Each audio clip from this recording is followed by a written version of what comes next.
சிவபெருமானுடைய குடும்பமே பாருங்களேன், நம்ம குடும்பம் மாதிரியே இருக்கு. ஒரு கணவன், ஒரு மனைவி, 2 குழந்தைங்க. ஒரு குழந்தை ஞானத்தின் அடையாளமா இருக்கும், இன்னொரு குழந்தை குறும்பின் அடையாளமாக இருக்கும். வீட்டுல நம்ம வீட்டு பிள்ளைங்கள் எப்படி இருக்கிறாங்க அது மாதிரியே சிவபெருமான் குடும்பத்திலே இருக்கிறாங்க. அதுல ஒரு ஆச்சரியம் நீங்க கவனிச்சு பாத்தீங்களா? சிவபெருமானுடைய வாகனம் என்னது? காளை வாகனம். அம்பாளுடைய வாகனம் சிம்ம வாகனம், அவ சிம்ம வாகினி. பிள்ளையாருக்கு மூஞ்சுரு எலி வாகனம், முருகனுக்கு மயில் வாகனம். ஒரு குடும்பத்துல 4 பேர் இப்படி இருக்கிறாங்க. எங்கேயாவது சிங்கத்துக்கும் காளமாடுக்கும் ஒத்து போகுமா? எங்கேயாவது ஒத்து போகுமா?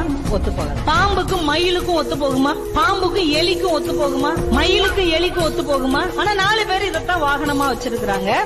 ஆனால் 4 பேரும் ஒரு குடும்பத்தை சேர்ந்தவர். இந்த சிவ குடும்பம் நமக்கு என்ன கற்றுக் கொடுக்கிறது?